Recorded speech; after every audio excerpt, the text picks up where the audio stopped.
Al-aslu fil mu'amalati al-ibahah hatta yadullat dalil ala hurmatihi. Hukum asal dalam masalah muamalat adalah boleh. Kita boleh melakukan aktivitas apapun hatta yadullat dalil ala hurmatihi, sampai ada dalil yang melarangnya. Jadi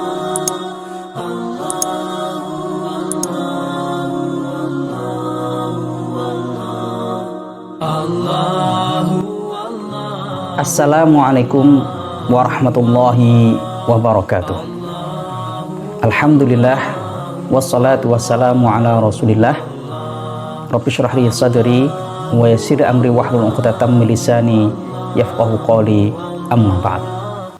Kaum muslimin yang dimuliakan Allah Subhanahu wa taala, pada kesempatan ini kita akan membahas tentang pentingnya fikih muamalah dalam Islam.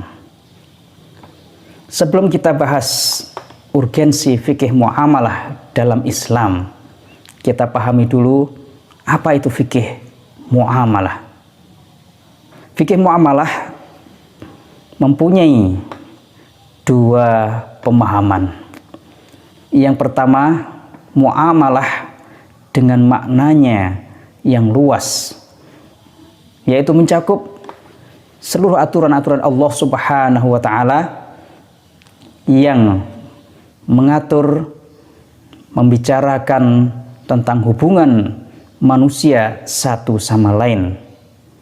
Dari sini, maka salah seorang ulama dalam mazhab Hanafi, Imam Ibnu Abidin, membagi muamalah menjadi 5. Kaitannya dengan makna muamalah dengan maknanya yang luas ini. Beliau membagi muamalah pertama al-muawadhat, yaitu hukum yang berkaitan dengan tukar menukar harta. Kemudian yang kedua al-mukhasamat, yaitu hukum acara. Yang ketiga al-munakahat, yaitu hukum yang berkaitan dengan masalah pernikahan.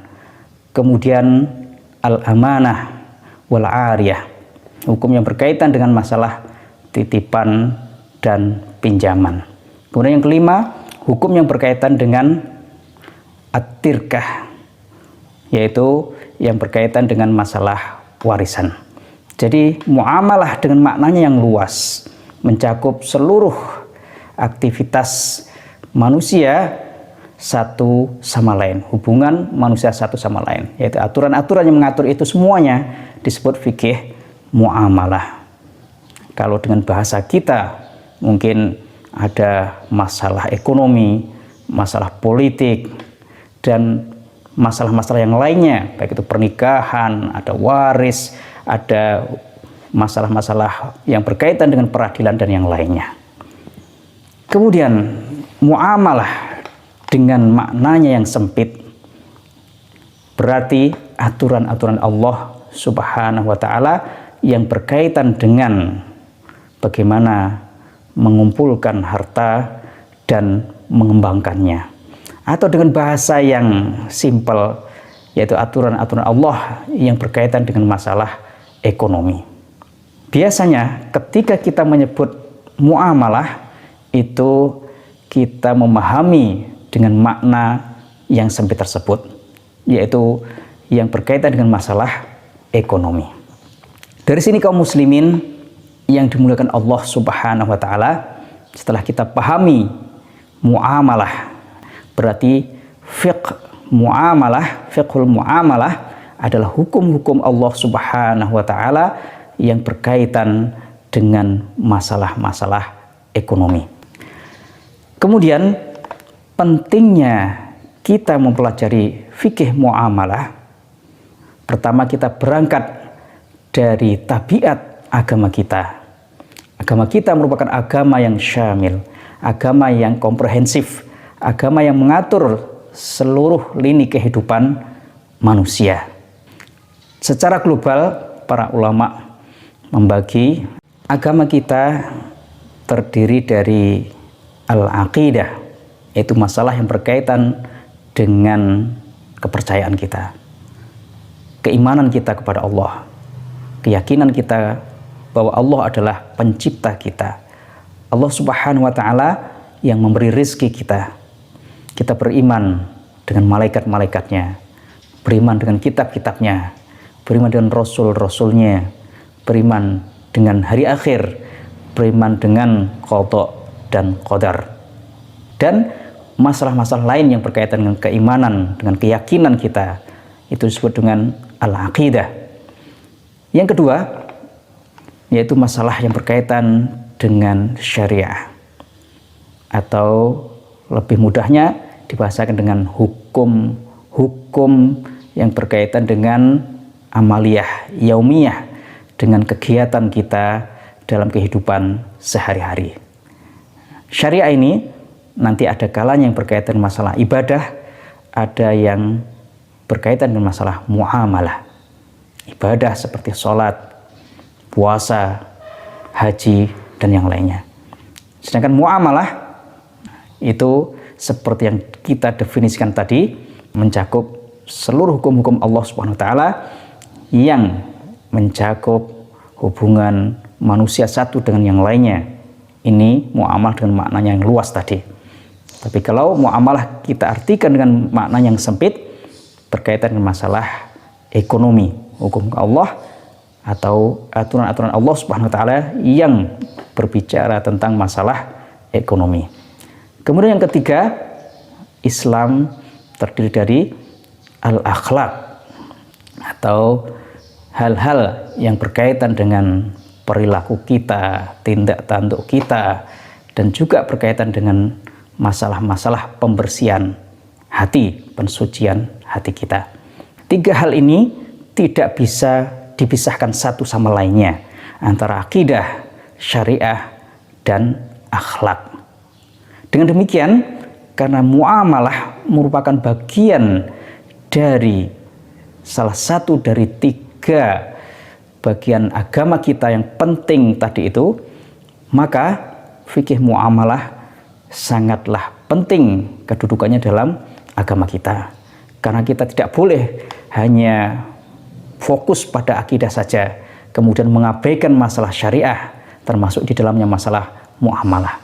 Atau kita fokus pada akidah dan akhlak saja, mengabaikan masalah syariah. Atau sebaliknya, kita fokus syariah, kemudian mengabaikan masalah akhlak. Itu tidak dibenarkan. Karena Allah Subhanahu wa Ta'ala pernah menegur dengan keras ahlu kitab, orang-orang yang telah diturunkan kitab samawi kepada mereka, tapi mereka mengimani sebagian kitab Allah dan mengingkari sebagian yang lain.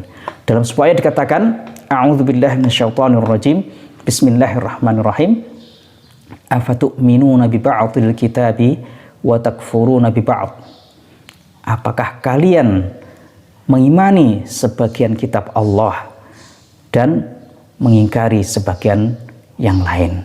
Fama jazaa'u man yaf'alu dzalika illa khizyun fil hayatid dunya wa yaumal qiyamati yuraduna ila asyaddil azab. Apa balasan bagi orang-orang yang mengimani sebagian kitab Allah dan mengingkari sebagian yang lain?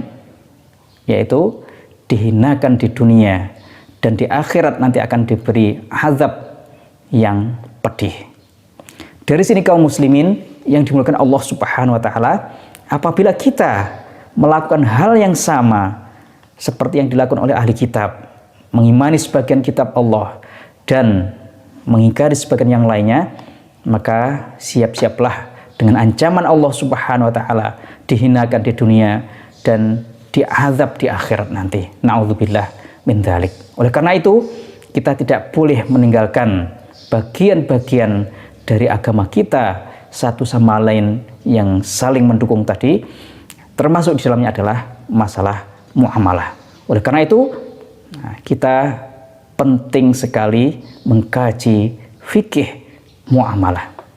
Kemudian juga fikih muamalah sangat penting dalam agama kita, karena penerapan fikih muamalah merupakan perintah Allah Subhanahu wa Ta'ala. Kita menerapkan fikih muamalah berarti melaksanakan apa yang diperintahkan oleh Allah Subhanahu wa Ta'ala, atau dalam bahasa lain disebut dengan ta'atullah. Ta'atullah juga ini merupakan ibadah.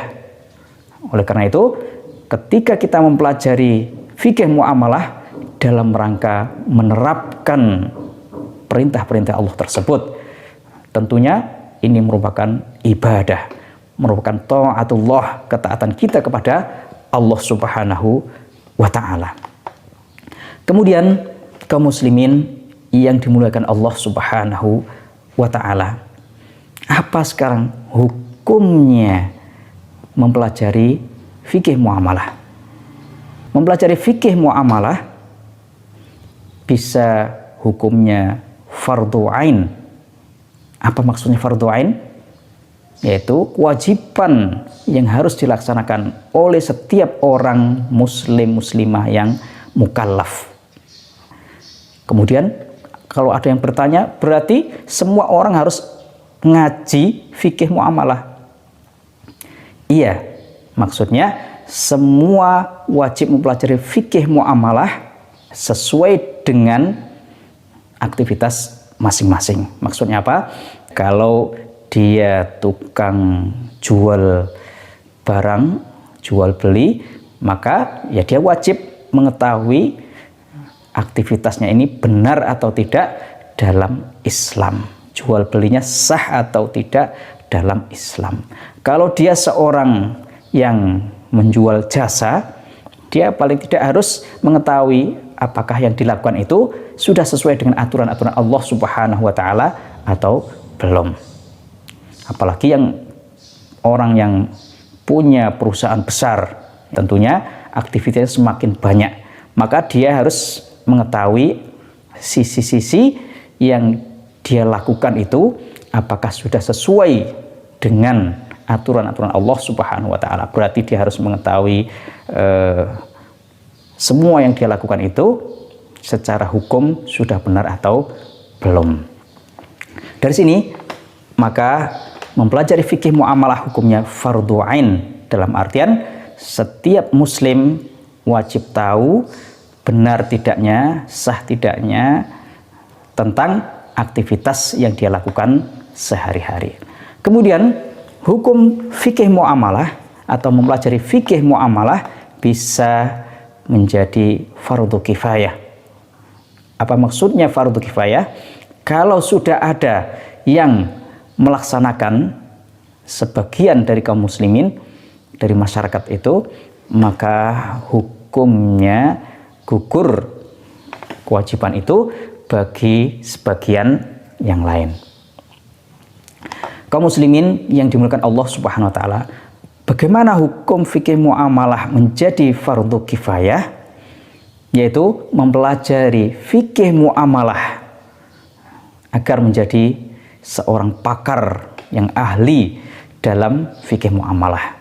Misalnya seperti ulama-ulama yang ada sekarang, misalnya pakar dalam fikih muamalah seperti Syekh Wahbah Az-Zuhaili, seperti Syekh Yusuf Al-Qardawi, dan ulama-ulama yang lainnya yang pakar dalam bidang muamalah. Nah, kita mengkaji fikih muamalah agar bisa menjadi pakar dalam bidang muamalah seperti para ulama-ulama itu, hukumnya fardu kifayah.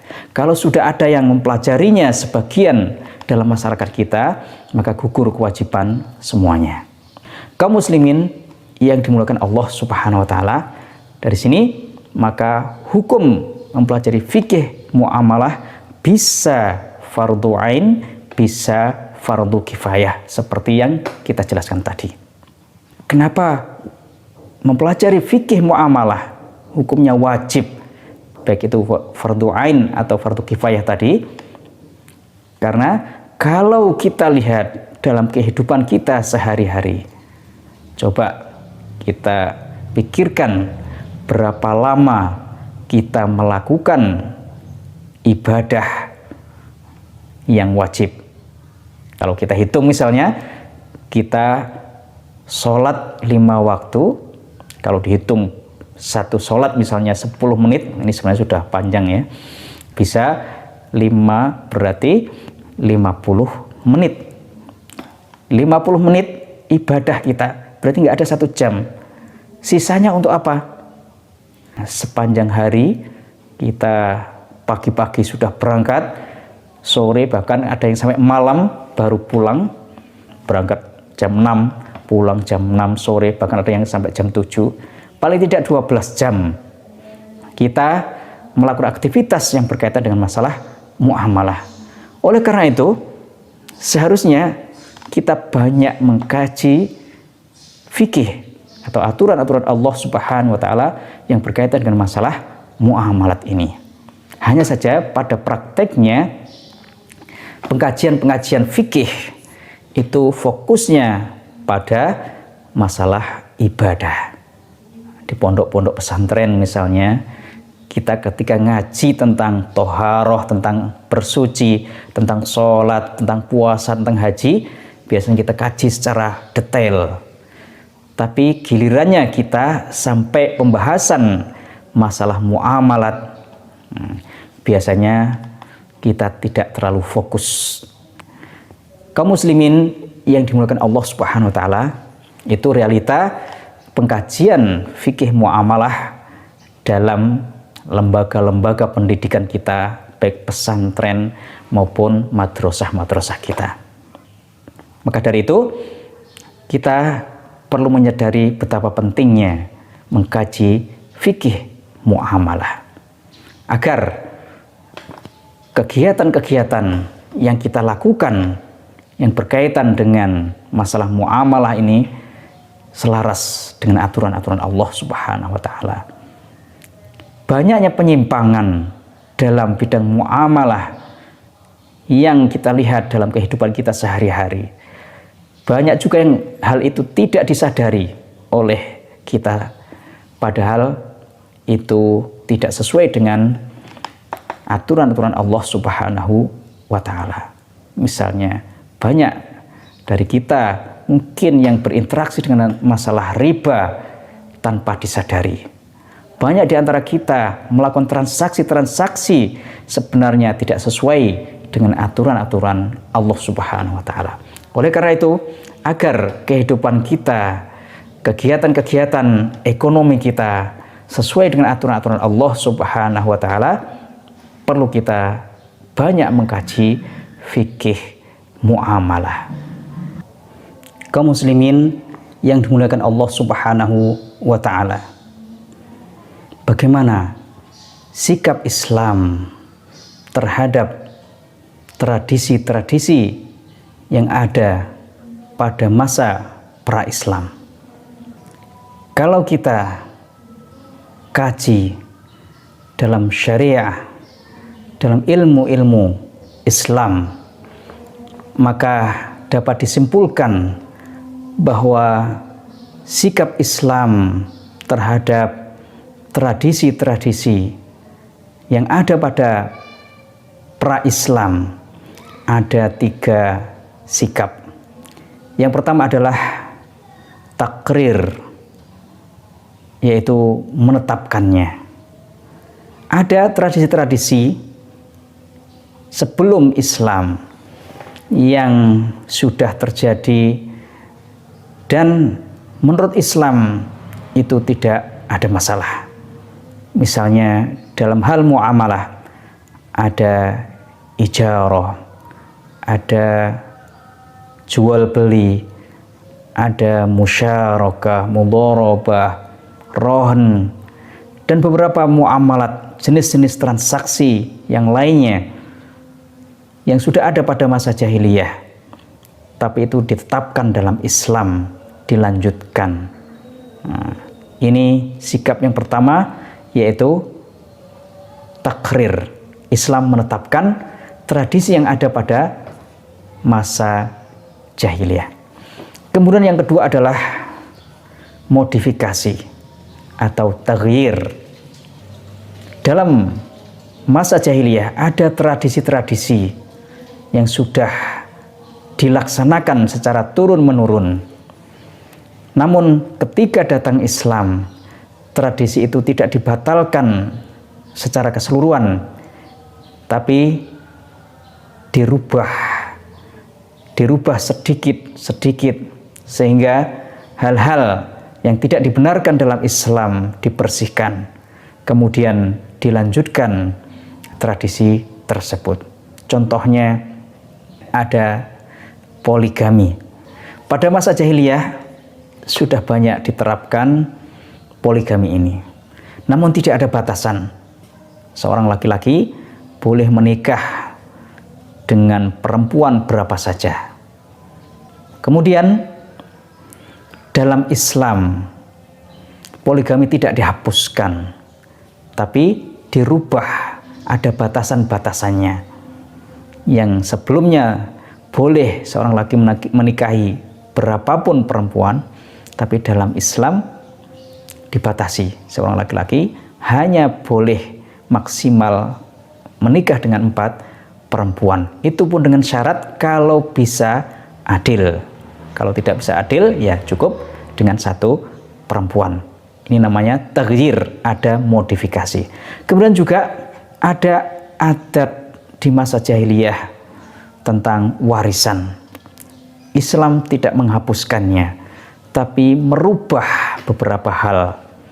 Kalau dalam masa jahiliyah perempuan tidak mendapatkan warisan dari orang tuanya yang meninggal atau saudaranya, bahkan di masa jahiliyah perempuan itu bisa diwaris. Bagaimana? Misalnya seorang bapak meninggal punya istri yang banyak, maka anaknya boleh mewarisi istri-istri dari bapaknya itu, kecuali ibu kandungnya. Ini di masa jahiliyah. Tapi dalam Islam warisan tetap boleh dilanjutkan, tapi ada perubahan-perubahan. Di antaranya adalah yang masa jahiliyah perempuan tidak diberi warisan. Dalam Islam perempuan diberi bagian dalam warisan. Kemudian kalau tadi perempuan boleh diwaris dari bapaknya yang meninggal, seorang bapak yang meninggal diwariskan kepada anaknya.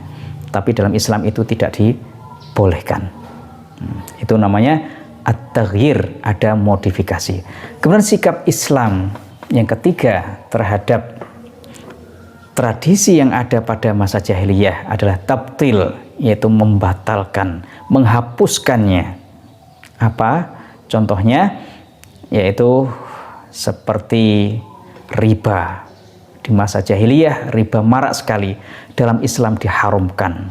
Kemudian perjudian pada masa jahiliyah marak sekali, dalam Islam diharamkan. Dan hal-hal yang diharamkan yang lainnya yang pada masa jahiliyah itu dibolehkan, kemudian dalam Islam diharamkan. Itu sikap Islam yang disebut dengan at-tabtil, membatalkan, menghapuskan. Kaum muslimin yang dimuliakan Allah Subhanahu wa ta'ala. Kemudian dalam muamalat ada satu kaidah penting yang perlu kita fahami, yaitu al-aslu fil muamalati al-ibahah hatta yadulla dalil ala hurmatihi. Hukum asal dalam masalah muamalat adalah boleh.